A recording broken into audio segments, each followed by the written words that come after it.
आज का अपने पास क्वेश्चन है कि कोई एक H65 मीटर की हाइट से एक बॉल को रिलीज किया जाता है, एक ऑब्जेक्ट को रिलीज किया जाता है और उसका मास कितना है m, और उसके लिए जो पाथ दे रखा है म्यू की वैल्यू क्या है 0। उसमें जो पाथ है उसके लिए सरफेस के लिए म्यू की वैल्यू कितनी है बेटा 0, और 20 मीटर की हाइट से वो नीचे गिर जाता है।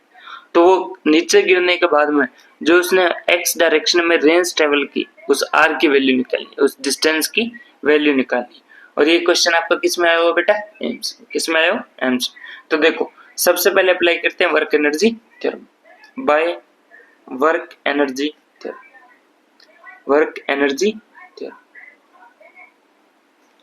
सबसे पहले ये अपने पास फर्स्ट पॉइंट हो रही है, ये इनिशियल हो रही है फाइनल।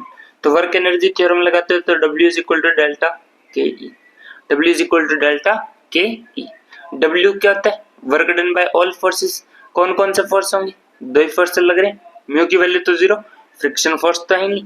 दूसरी बात वेट फोर्स mg नीचे की तरफ लग रहा है, कहाँ की ओर लग रहा है नीचे की तरफ, और ऊपर की तरफ इसके ऊपर कौन सा फोर्स लग रहा है नॉर्मल रिएक्शन। दो ही फोर्सेस है, means work done by mg plus work done by normal reaction is equal to kinetic energy final minus kinetic energy initial, kinetic energy final minus kinetic energy initial. W by n की value तो कितनी होगी 0, क्योंकि n के कारण कोई भी इसका पॉइंट ऑफ एप्लीकेशन का कोई भी डिस्प्लेसमेंट नहीं है। तो W बाय n कितना हो गया 0।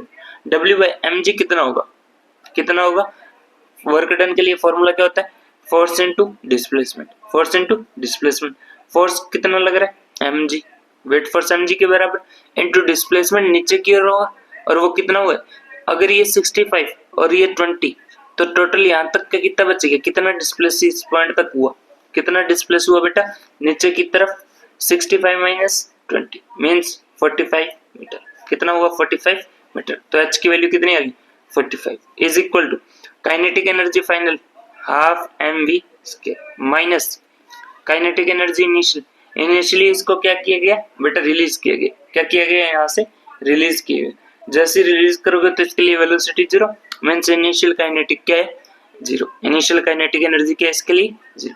तो यहाँ से आपके पास बना क्या m से m कैंसिल, m से m कैंसिल, g के लिए वैल्यू कितनी थी 10 इंटू 45 और 2 इधर डिवाइड में तेरा इधर आके मल्टीप्लाई में is equal to v square. तो v स्क्वायर किसके बराबर है 2 इंटू 45 90 इंटू 10 मीन्स 900। तो v की वैल्यू कितनी आ गई अंडर रूट 900 मीन्स 30 मीटर पर सेकेंड, 30 मीटर पर सेकेंड। यहाँ से जो आपके पास स्पीड आई है वो कितनी आई है 30 मीटर पर सेकेंड।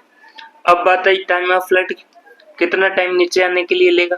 तो टाइम के लिए फॉर्मूला कितना था, टाइम ऑफ फ्लाइट के लिए फॉर्मूला कितना होता है बेटा आपके पास अंडर रूट 2h/g, कितना होता है अंडर रूट 2h/g। तो अंडर रूट 2 इंटू h की वैल्यू कितनी 20 डिवाइड बाय g, जैसे 0 से 0 cancel means under root 4, value कितनी आएगी 2 सेकंड, कितनी आएगी 2 सेकंड। टाइम की वैल्यू मिल गई, v की वैल्यू मिल गई। अब रेंज निकालना, तो हॉरिजॉन्टल एक्सिस में इसके पास कोई भी एक्सेलरेशन नहीं, सिर्फ किस में वर्टिकल एक्सिस में। तो हॉरिजॉन्टल एक्सिस में जो r होगा वो किसके बराबर होगा सीधा v इंटू टी, जो हॉरिजॉन्टल डायरेक्शन की जो डिस्टेंस है वो किसके बराबर होगी स्पीड इंटू टाइम के, स्पीड इंटू टाइम। स्पीड कितनी है 30 इंटू टाइम की वैल्यू कितनी है 2, तो वैल्यू कितनी आ गई 60 मीटर, कितनी आ गई 60 मीटर। आर की वैल्यू कितनी आ गई बेटा 60 मीटर। ठीक है बेटा, ये था अपना आज का क्वेश्चन। Thank you.